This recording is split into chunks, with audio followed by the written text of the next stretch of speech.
Salut, j'espère que vous allez bien. Je vous retrouve aujourd'hui pour vous parler de ce roman, Donna Tartt, le petit copain. Donna Tartt, elle a écrit 3 romans. Le Maître des illusions que j'ai déjà lu, Le petit copain et Le Chardonneret. Et normalement, elle devrait en sortir un en 2023, vu qu'elle en publie un tous les 10 ans. Donc logiquement, voilà. Le Maître des illusions, j'avais adoré, même si en fait au final je savais pas trop pourquoi. Déjà c'est l'opposé de celui-ci parce que le Maître des illusions, la première page, tu sais déjà ce qui s'est passé, qui a fait ça, enfin tu sais tout en fait, dès la première page. Et celui-ci, même à la dernière page, tu ne sais toujours pas. C'est marrant quand même, elle aime bien un peu les paradoxes et je sais pas quoi, enfin bref. Ce roman, c'est quoi? C'est Le petit copain, l'histoire d'une, parce qu'on va le dire, c'est Harriet, le personnage central. Harriet a 12 ans. Son frère, son grand frère a été assassiné 10 ans auparavant, donc elle était toute petite.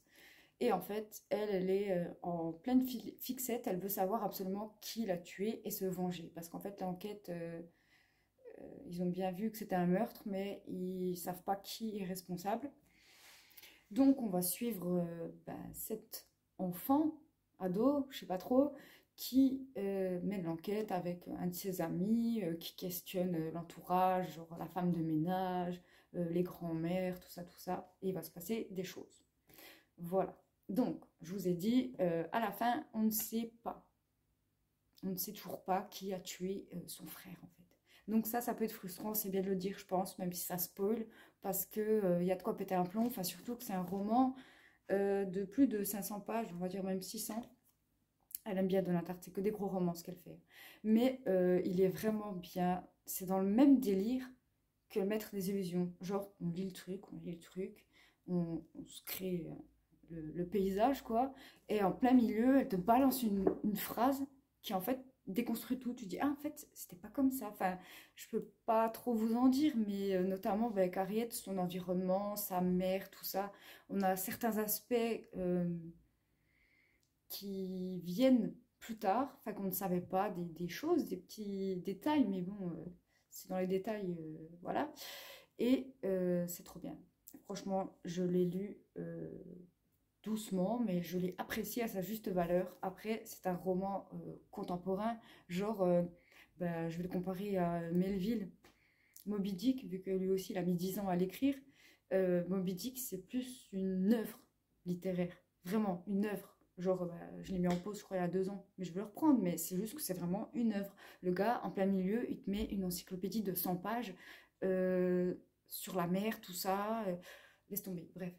Là, c'est du roman contemporain, mais c'est grandiose, c'est une virtuose de la tarte en fait. Et d'ailleurs, elle faisait partie du top 100 des personnes les plus influentes, selon le magazine Forbes, je crois. Genre, elle a écrit 3 romans, et c'est une des personnes les plus influentes du monde. Il y a un petit truc derrière, et tu le sens, son écriture, elle est simple, mais il y a certaines petites, comment je pourrais dire? Après, peut-être une question de comment on reçoit le truc. Enfin bref, je ne sais pas quoi vous dire d'autre, si ce n'est que ouais, Harriet, c'est vraiment un personnage qui m'a marqué. Euh, c'est une... Enfin, toutes les 50 pages, j'étais là, genre, mais attends, elle a quel âge déjà? Elle a vraiment 12 ans? Mais attends, parce que elle est, comment dire, voilà, elle lâchera rien, quoi. Elle veut savoir, elle saura, quitte à se mettre en danger, quitte à... voilà, quoi, c'est une ouf. Et sa sœur, on en parle, d'ailleurs, je sais même plus son prénom, tellement on n'en parle pas. Même dans la quatrième de couverture, le résumé, ils n'en parlent pas de sa sœur, parce qu'elle a une sœur qui avait genre 4 ans quand le frère a été assassiné. Et apparemment, elle a vu des trucs. Mais bon, à la fin du livre, on ne sait toujours pas ce qu'elle a vu. Mais elle a vu des trucs. Donc voilà, Donna Tartt, je ne sais pas si on peut le conseiller à tout le monde. Là, déjà, ceux qui n'aiment pas trop les pavés, faut vraiment, ouais, je sais pas, faut se lancer, mais commencez peut-être par le Maître des illusions si vous ne connaissez pas. Après, si vous connaissez, que vous avez lu le premier, celui-ci devrait vous plaire. Euh, et puis voilà, c'est tout ce que j'ai à dire. Donc j'espère que ça vous a plu et je vous retrouve bientôt avec ma prochaine lecture qui est un livre sur Noël en Alsace. Voilà, ciao.